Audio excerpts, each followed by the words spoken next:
I'm Sheila, Dr. Sheila. I've finished my PhD in public health from Australia on reproductive health, on maternal health. Yeah, I did a study in India, and then I went to Germany, and then by chance, there was a big project that was on reproductive tourism. The tourism word is not used anymore. And then I wrote a proposal on surrogacy, and from then onwards, like from 2009, I've been working on this topic on surrogacy. So I did my postdoc with Heidelberg University. I did a very intensive field work in Anand, and now I'm settled in Hyderabad University as an associate professor in the Women's Center here. For anybody who's watching who has perhaps never heard about this word surrogacy, how would you explain that to somebody like that?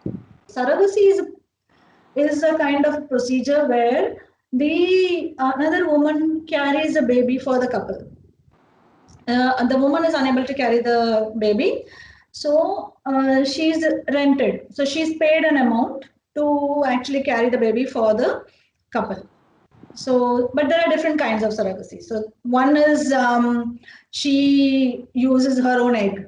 So only the sperms are somewhat inseminated into her, and it is her eggs, and she becomes pregnant and she hands over the baby. So finally, the thing is she has to hand over the baby to the couple. So that is surrogacy.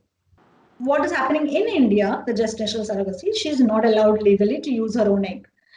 So it is the egg also has to be in the laboratory. There are embryos that are created in a petri dish using the sperms and the egg, and then that embryos are selected. Suppose they have 5-6 embryos, they select 2 or 3 and then put it into her womb, and then the baby grows inside her. And that in the end she has to hand over to the couple, and it's usually a large proportion of it is because of money. So there's a financial exchange, there's a monetary exchange. That is what surrogacy is. Sure. And in India, do we have any laws concerning surrogacy? Initially, it was just growing. Everywhere it started growing because there was one particular case, a grandmother gave birth to her grandchildren. But this case became a big case. It came in all the newspapers, and right from Oprah Winfrey to everywhere. So this particular clinic just grew it just grew exponentially. And then there were all mushrooms all over the country. There were everywhere you turn around, there was an IVF clinic there.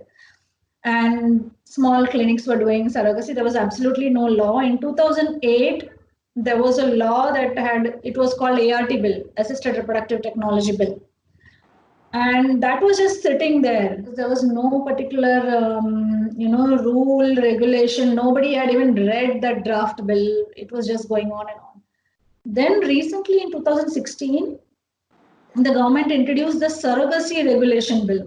They had banned not commercial surrogacy, so-called. The first thing they did is they stopped people coming from outside. But NRIs were still coming. Non-resident Indians were still coming in.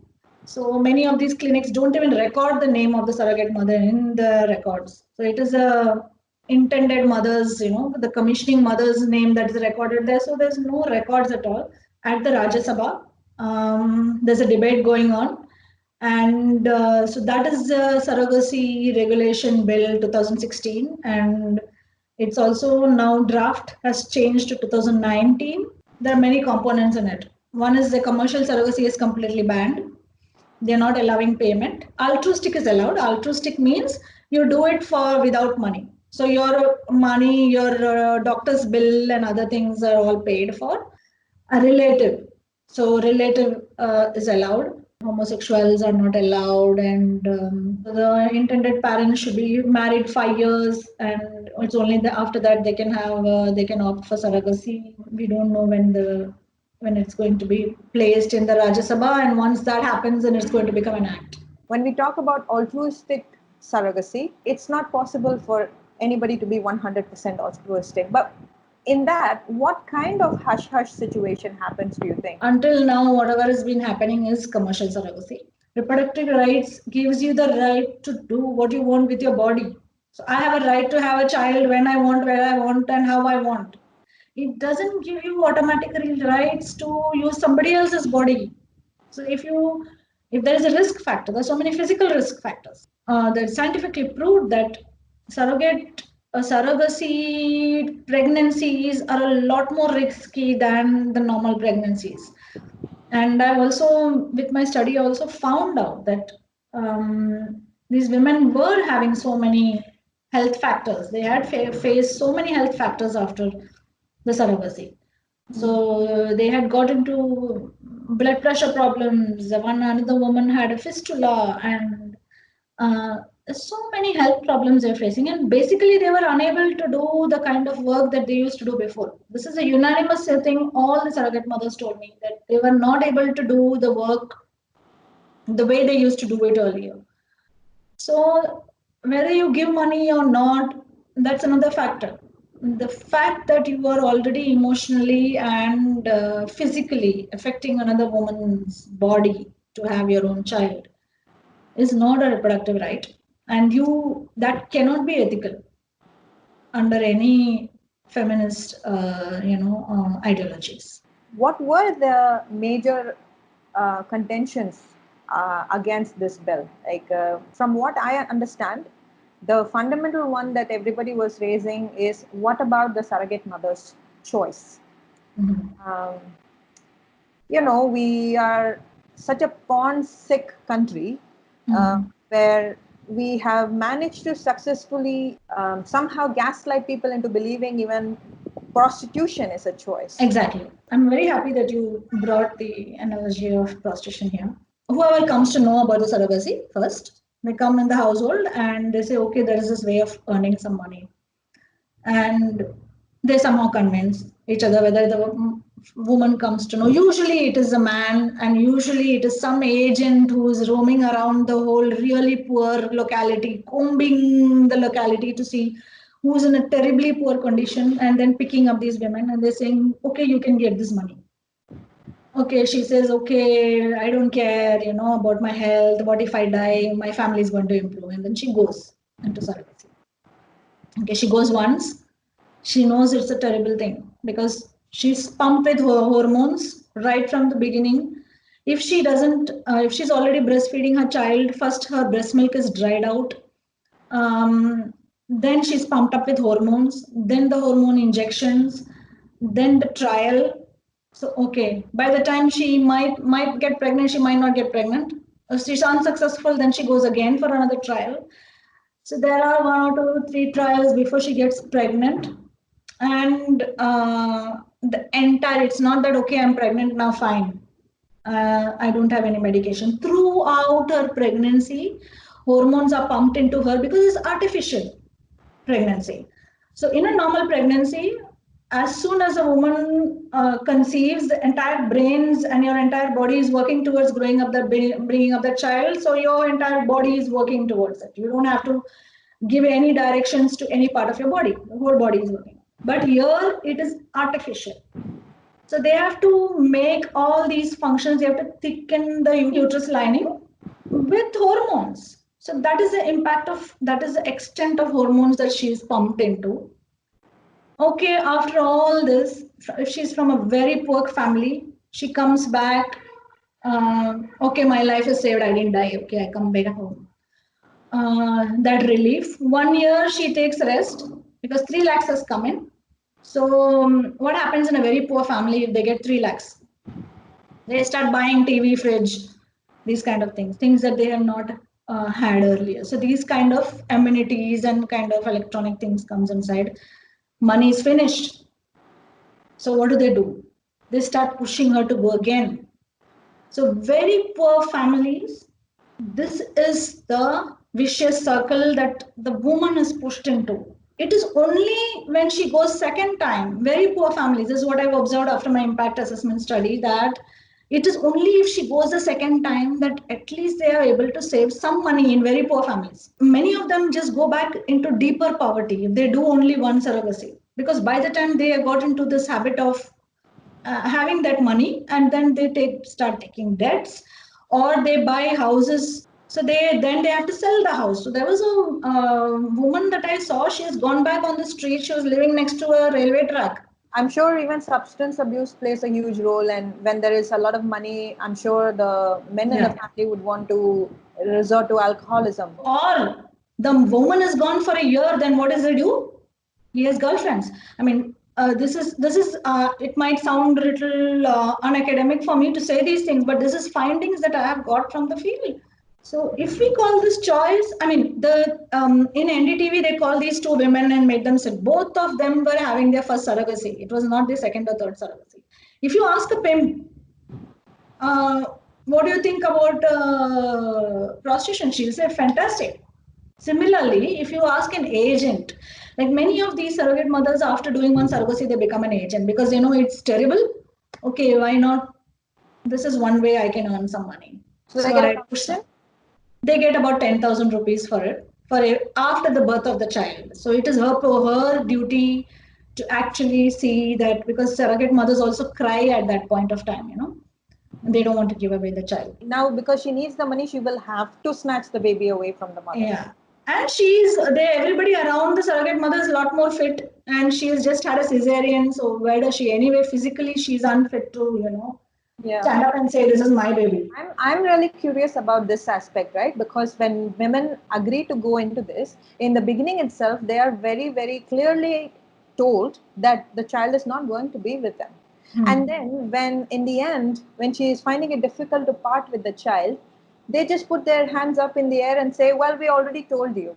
But that's not how it works, because psychologically, you have literally taken care of that, nurtured that child for so long. And it's science. You're bound to want to care for that child, and that separation will absolutely kill you. See, there were two kinds of women that I met. Firstly, I'll say all the 45 women that I met after 10 years, they all said that they had bonded with the child. They all wanted to know the well-being of the child. But there are some gory stories, there are some of them that they just snatched straight after birth.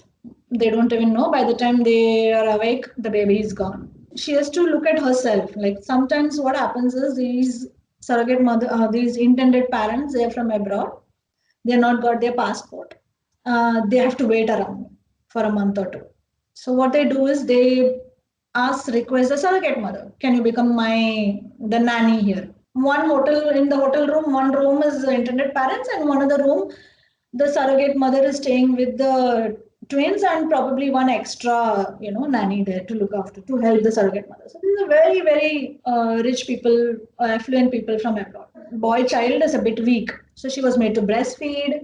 And breastfeeding is a very common thing. Many of these surrogate mothers are made to breastfeed. If not breastfeeding, pump the milk and give it. So this particular mother bonded with the child, and the intended mother started feeling very insecure. Eventually, she told, you're not supposed to come and see the child tomorrow. It was a big drama there because the intended mother was angry. This lady was emotional, and she felt very betrayed, the surrogate mother. Second point, the other thing that I was saying is sometimes they just say, oh, you cannot bond with the child, we don't want you to touch the child after the child is born. So you provide this milk with breast pump, we will come and collect it at the surrogate home. So now in Anand, like she has a huge complex, it looks like a shopping mall, full glass, and one of the floors is this, the babies are kept after the birth, and surrogate mothers are in the underground, they are in the basement. So they come up, they can only see the babies, it seems, from the glass. They cannot enter the room. So could you talk a little bit more about this shelter home, this particular one? When this was booming, there was about 3 surrogate homes. So one was a small bungalow, one was on top of the clinic, and third was in Nadiyad. So because there were a lot of women were coming from around that Nadiyad nodal area.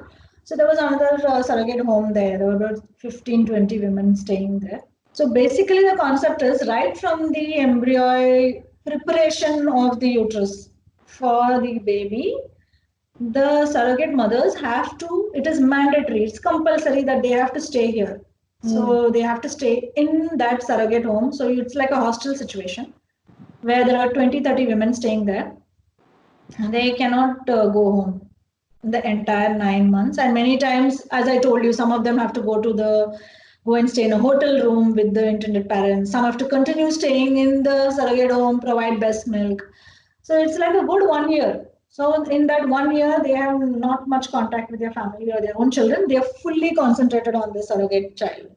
So all this has a huge impact on them psychologically, and the very fact that they have been locked down there, you know, what are we treating these women as?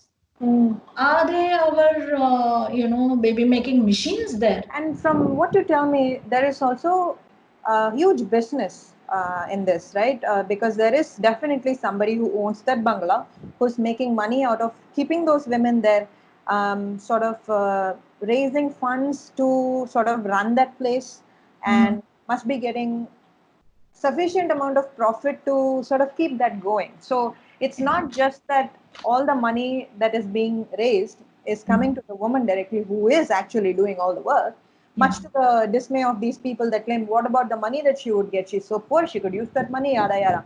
But clearly, there are other people who are probably making a lot more money than the poor surrogate mothers are making. In 2015, around 2015, you said that they had sort of put an end to this whole, foreigners coming over here.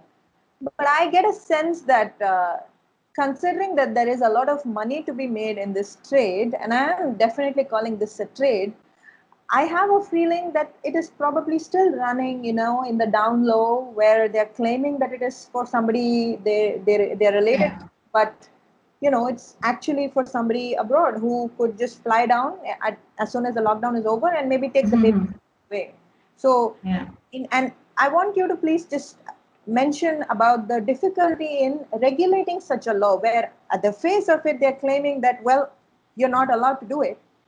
But then it happens. It's the same for anything that goes on in our country, because it's a huge country and bureaucracy and red tapeism is like the blanket with which we thrive. So could you talk a little bit about that? And the danger of making it in the down low. And it's not like now it's in the down low, she doesn't even have any rights, if you know what I'm saying. So the money part, it is a clinic that makes the money. The largest profit is the clinic, because they have cesarean, they put if it is twins, then they the buy one get second one at a lesser cost. It's almost double the cost. So if it's 11, 14 lakhs for one child, it is minimum 20, 21 lakhs for second child. So, but what does a surrogate mother get? She gets less than 25% of the original one child. So maybe 50,000 extra for one extra child. So that kind of thing. Breastfeeding, she's given some money. So these are all bonus, clearly on paper. People living, a white couple living in Canada just can't walk into India and do a surrogacy and work out. Because there is a law there. Throughout the world now, people have got aware about this. NRIs are coming in, but it's not that easy for them as well. Because if you put Anand as a birth of the child, they do find loopholes in actually doing it and taking the baby back, but it's not that easy. And there's a lot of disappointment with the law coming in Anand, because whatever within India they're going to get, it's nothing compared to what the money flow that was coming earlier. So actually some of the surrogate mothers told me it's not worthwhile doing this. So they themselves are not very happy by the way this is all going about. So just like sex selective abortions, So if some people say, oh, the law has come in and it's going to go underground. Yes, it has gone. Some of it has got underground, but people cannot put boards, and I cannot just walk into a clinic and get a sex determination done. Of course, it will reduce the number of surrogacies. They cannot just do whatever they want. They can't have this kind of surrogate home sitting there. And now there are cases from around the world where the child has been abandoned because they found out during one of the tests that the child might have something akin to Down syndrome or epilepsy or something like that. And for whatever reason, it's a damaged product, so they do not want to pay money for it. We are talking about clearly a woman that is poor because only she is in that dire need, and the family is forcing her to do it. What happens when, for whatever reason, the family chooses not to pursue it once she is well into the process? There was one particular case where a girl child was born without a hand. Oh. And I think they were twins, and they left this baby under the bridge in Ahmedabad. And the next day, the surrogate mother, the next week, she saw the newspaper, she saw the photo of this baby, and she was very sure that this is probably the surrogate baby. But she said, no, she was not in a health-wise, she was under physical condition to go and say it is my child. But this is happening. This is happening everywhere. Most of this will never come out. Mhm. Like there were so many deaths in Anand, which has not come out. There are surrogate mothers who have died.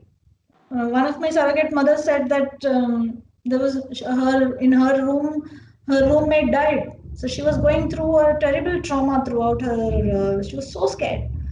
She was petrified.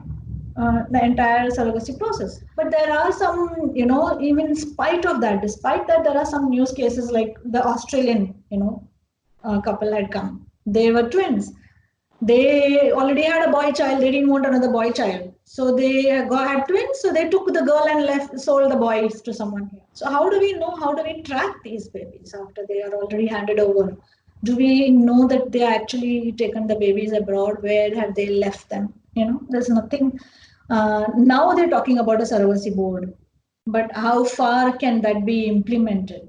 These are cases where a sperm and the egg is created in a petri dish. There are 5 embryos or maybe 10 embryos that are created. Out of that, the best ones are selected for the transfer into the surrogate mother's womb, and sex selective abortion sex determination is taking place. Now, there are cases of sex selective abortions. At least 5 of my surrogate mothers said that they had a girl or a boy, or 2 girls and 1 boy.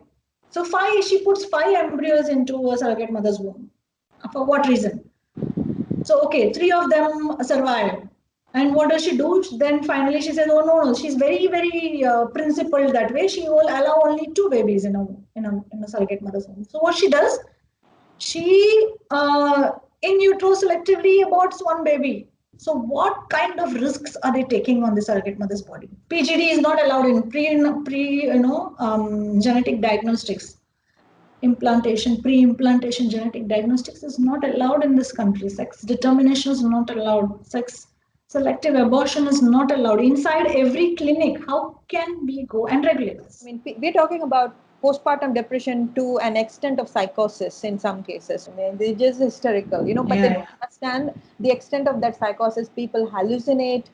People have even murdered other, people around them. That's the extent of the psychological trauma that she endures. And in no time is there any psychological hand-holding in the process. And definitely the intended parents are not interested in providing her with that as well. If she has a miscarriage, and if she is suffering through the psychological problems, neither is she going to get paid, nor is she going to get help for her postpartum or any. Exactly. Many of them lost their uteruses.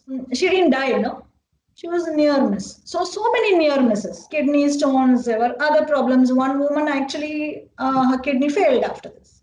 Oh, it was not the surrogacy. They're claiming that it is not because of the surrogacy. Yeah. So we know what the extent of these hormones, what they can do to a woman's body, in the extent of hormones that are pumped into her for 9 months. Not just 9 months, every trial that much hormones. There was another woman who had her surrogacy. She went back home. She became pregnant with her own child.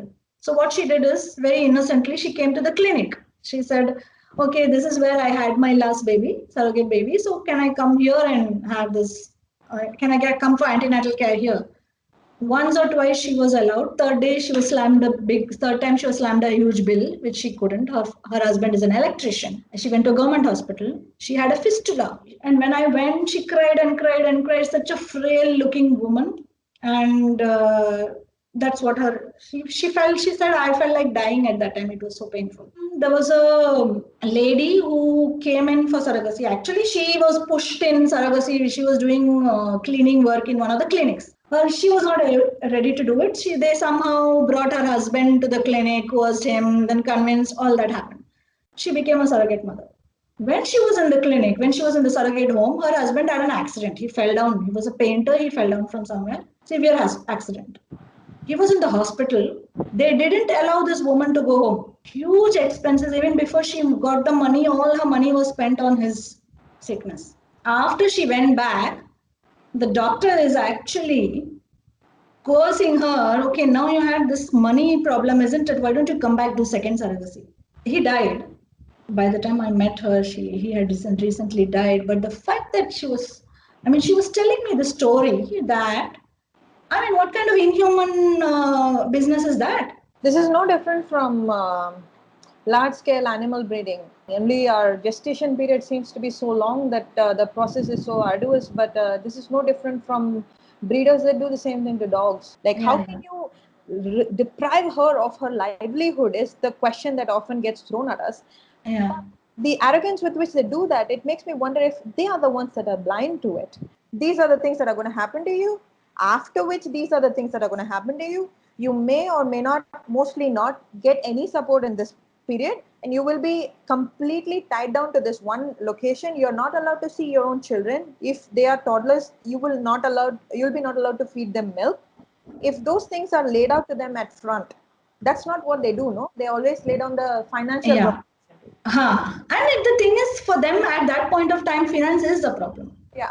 So out of 45 women that I met, 20% were already well off, and 20% were extremely poor, and the remaining were in between. The so-called somewhat settled, I actually define them as households who had land or property and some kind of consistent money. But still, they were doing it. Why? Because the husband says, I wanted to buy 2 buffaloes. How do we then counter that?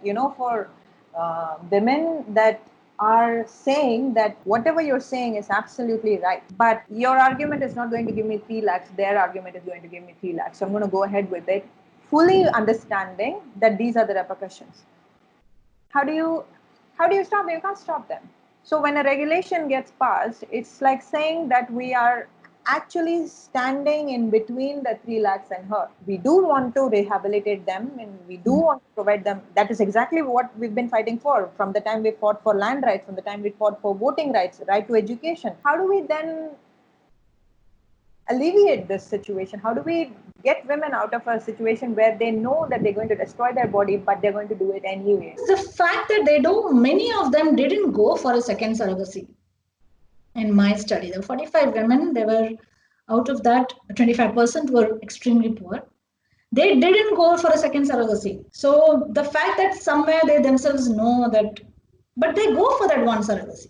I'm happy to be a roadblock. I'm very happy to be a roadblock. And I will be a roadblock to this because I've seen the reality. I've seen what they go through. What do you foresee with regards to the regulation? Right now, what has happened is there's a lot of loopholes because they are allowed altruistic. Everybody knows altruistic doesn't exist. Then they allowed rishtedari as close relative, which is again a question mark. NRIs are going to come and do it. Of course, the number of surrogacies are going to reduce. But in this lockdown, there are 27 babies sitting in her clinic waiting to be taken by the parents. Yeah. But it's much, much lesser than what it used to be. That if they ban surrogacy, if they completely stop surrogacy, what would happen is, because there's a law, if a surrogate mother is being exploited, she can go to the court of law. At least she can knock some door and say that there's an exploitation. They force this on me. Overall, I think there should be a ban, even if it goes underground. She has a right to come and say that they forced this surrogacy on me. They coerced me. It's banned. I was made to do it. There's going to be a reduction, a huge reduction of it, but it's not going to go away. So what do you think will happen to the women that are now in possession of the children that they have given birth for an intended parent during lockdown, but they are not able to come and get it? And this is the case in places where it is legal, also in Ukraine and everywhere. There are just stranded kids. Yes. In an Indian context, what do you think will happen? Because we don't, unlike the West, we don't have a good social welfare mechanism where the state can intervene when a child is abandoned or when the child is. But we don't have any of that. That'll probably be considered a joke in India, given the population and how neglecting the government is in general. See, the clinic is well equipped. It's a massive big place. So they'll be appointing nannies to look after the children. They'll slam a huge bill on the internet parents. Of course, if it's a disabled child, there will be abandonment. But otherwise, it's good. They want to earn out of it. It's a market. So those 27 children in are going to be a source of some extra income. Have you had any pushback from, say, the communities that you're working with, where some lobbies, I don't know, are forcing you or preventing you from going forth and studying it or putting it across, putting out the study outside? Oh, the second time I went, I was really scared. And not only me, the surrogate mother who took me to other surrogate mothers was very scared. Then there was another Nargisa, one surrogate mother I met in. So she told me that go away, madam. What are you doing here? You get out of this place as soon as possible. So they're confident that they will get into trouble if they are trying to unearth the problems with the hospital. Absolutely. Because this lady who was staying on the track, you think her story is ever going to come out? Where will it come out? So it was Nargisa who took me there, and she said, "Ye halat hai surrogate mothers ka." So she herself is in a very bad shape. So she did only one surrogacy. She didn't repeat it. I was there. It was a Tamil couple from Australia. She was there for a month after the baby was born. She was pumping, and she was going into huge depression because she had a child at home who was 3 years old. Are there any NGOs, anything at all that are? Oh, I think then we should talk about it. Unlike the regular domestic violence, and which is also dwindling, but unlike domestic violence and other things, there are some sort of helplines or anything.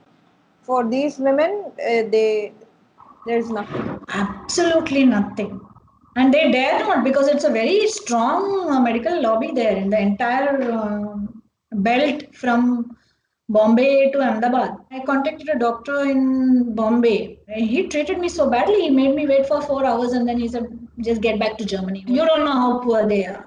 So he's a doctor who believes that the 13 cesareans is nothing for a woman. She can झेल सकती है. Some of them, I met them 10 years later. I was so shocked. I don't think they will be in a position where they can form groups. We could try, but I don't know how far that will work. Well, people like Nargis and all would never come forward.